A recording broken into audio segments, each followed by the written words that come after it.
और खबर कुशीनगर से है, जहां पर मुख्यमंत्री योगी आदित्यनाथ के सख्ती का असर दिखा है। मुख्यमंत्री योगी आदित्यनाथ ने कड़ी फटकार लगाई, जिसके बाद सही असर देखने को मिल रहा है। बाढ़ग्रस्त क्षेत्र में ट्रैक्टर पर सवार होकर पहुंचे डीएम, एसपी और विधायक। 24 घंटे से नदी की धारा में फंसे 20 लोगों का रेस्क्यू कराया गया।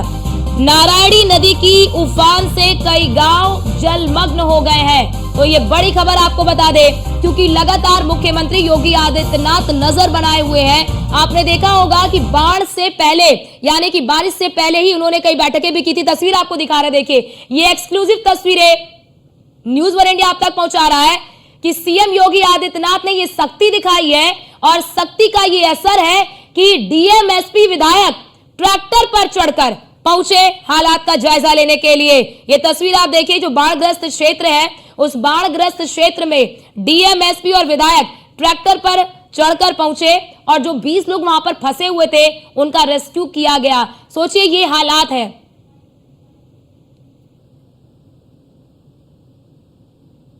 टीम यहाँ पे हमारे विधानसभा क्षेत्र के इस गांव में उपस्थित है।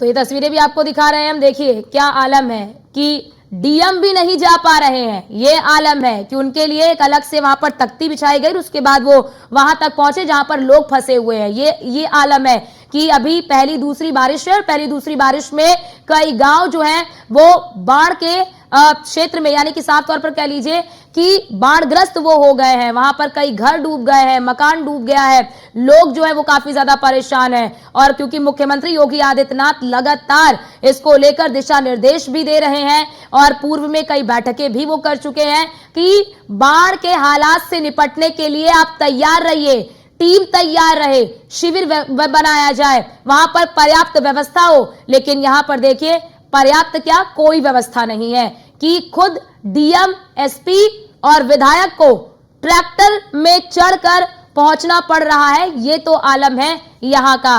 तो सोचिए जब ये क्षेत्र जहां मुख्यमंत्री योगी आदित्यनाथ के प्रभाव वाला ये क्षेत्र माना जाता है, क्योंकि गोरखपुर से सटा हुआ कुशीनगर है, और वहां पर अगर इस तरह के हालात हैं तो बाकी जगह के हालात कैसे होंगे, इसका अंदाजा आप इन तस्वीरों से ही लगा सकते हैं। ये एक्सक्लूसिव तस्वीरें आपको दिखा रहे हैं, जहां पर इस वक्त कई जो गांव है, कई जो क्षेत्र है, वो बाढ़ की चपेट में आ गए हैं। और बाढ़ की चपेट में आने से आम जीवन पूरी तरह से अस्त व्यस्त हो गया है।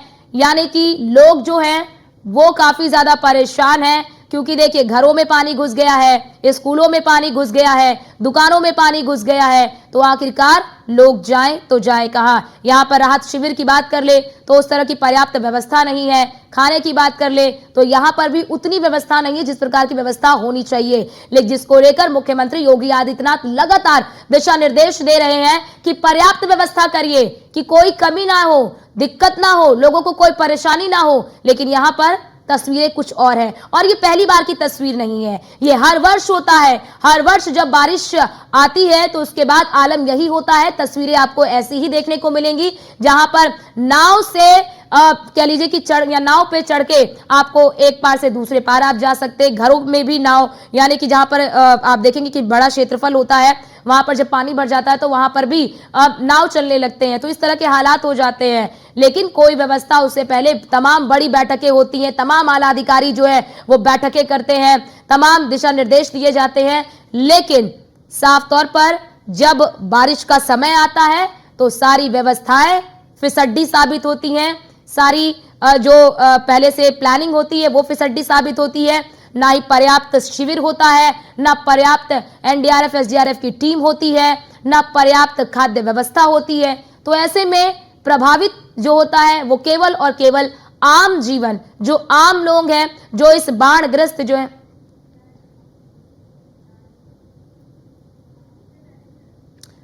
और हमारे साथ असिस्टेंट एडिटर अंबुजेश जी हमारे साथ जुड़ चुके हैं। अंबुजेश जी, ये हालत है कि सीएम योगी आदित्यनाथ ने ये सख्ती दिखाई है, उसके बाद ये हरकत में आए हैं। देखिए, सीएम योगी आदित्यनाथ ने भी परसों मीटिंग की थी। मीटिंग में बाढ़ को लेकर सख्त निर्देश दिए गए थे, जिसमें यह कहा गया था कि सभी जिलों के जितने भी अधिशासी अभियंता हैं वो जैसे भी जिस तरह के ऐसे इलाके हैं वहां पे जाके वो कैंप करेंगे, वहां की स्थितियों को देखेंगे। यहाँ पूर्वांचल में आपको बता दें, नारायणी नदी नेपाल से जो निकलती है वो हर साल तबाही का बिल्कुल कारण बनती है। हर साल हजारों की संख्या में लोग विस्थापित होते हैं, सैकड़ों गांव जलमग्न होते हैं। लेकिन ये तब होता है जब मानसून अपने चरम पे होता है। इस बार मानसून अपने अभी शुरुआत में है और शुरुआत में ही स्थिति बन गई है कि कल 2 बजे से लेके आज करीब 1:30-2 बजे तक जो है 20 लोग नदी की बीच धारा में फंसे रहे थे, जैसी तस्वीरें हमने एक्सक्लूसिव दिखाई थी अपने चैनल पे। इसके अलावा बताया, जब ये तस्वीरें सामने आई हैं उसके बाद से प्रशासन हरकत में आया है। आप कल्पना करिए कि वहां पे पहुंचने के लिए कोई जगह नहीं है, कोई रास्ता नहीं है। डीएम, एसपी और वहां के स्थानीय विधायक विवेकानंद पांडे को ट्रैक्टर पर सवार होकर और वहां जाना पड़ा। और ये अपने आप में एक बड़ी बात है कि आप समझिए कि वहां के लोगों की जिंदगी कैसे होगी, जहां पे अधिकारी नहीं पहुंच पा रहे हैं, वहां पे आम लोग कैसे आवागमन करते होंगे। बिल्कुल। और अंबुजेश जी, जैसा कि आपने ये जिक्र किया कि ये स्थिति तब होती है जब बारिश अपने चरम पर होती है, लेकिन पहली दूसरी बारिश में अगर ये आलम है तो अभी पूरी बारिश बाकी है। तस्वीरें और भी भयावह हो सकती हैं अगर समय रहते अधिकारी जो है वो अगर हरकत में नहीं आए तो। देखिए, नारायणी नदी को इसीलिए कुशीनगर और पूर्वांचल का शोक भी इस वजह से माना जाता है। ये नदी हर साल कम से कम आधा से 1 किलोमीटर अपनी धारा बदल लेती है। दुर्भाग्य ये है कि जो इस सीमावर्ती तटवर्ती इलाकों में जो लोग रहते हैं, उनके खेत खलिहान, बहुत सारे जमीनें जो है नदी के उस पार है। तो सामान्य दिनों में नदी में आवागमन करते हैं खेती करने के लिए, लेकिन सबसे बड़ी चुनौती होती है बारिश के मौसम में। जब लगातार नेपाल की ओर से पहाड़ों पे बारिश होने के बाद जब पानी छोड़ा जाता है और उसके बाद जब नदी उफनती है, तो कई बार ऐसे नाव हादसे भी हुए हैं कि लोग खेती बाड़ी करने गए, उधर से वापस लौट रहे हैं या इधर से जा रहे हैं और रास्ते में जो है नाव पलट गई। ऐसी कई घटनाएं अतीत में हो चुकी हैं। लेकिन उसके बावजूद भी अभी तक यहाँ ये मूलभूत सुविधाओं से वंचित है। और हर साल देखा जाता है, सबसे बड़ी खतरे की बात यह है कि जो स्थितियां मानसून के पीक सीजन में पैदा होती थी, वो मानसून की शुरुआत में पैदा हो गई हैं। ये अपने आप में बड़ी चुनौती है प्रशासन के लिए भी और बाढ़ खंड के अधिकारियों के लिए भी, जो कि साल भर केवल खाना पूर्ति करते हैं और बाढ़ आने के समय केवल जो है दिखावा करके और कुछ थोड़े बहुत इंतजाम करके पल्ला झाड़ लेते हैं। योगी आदित्यनाथ ने ऐसे लोगों को सख्त हिदायत दी है और यही वजह है कि प्रशासन के अधिकारी एक पैर पे खड़े हैं और चाहे ट्रैक्टर मिले या साइकिल मिले, किसी भी तरह से वो मौके पर पहुंचना चाहते हैं।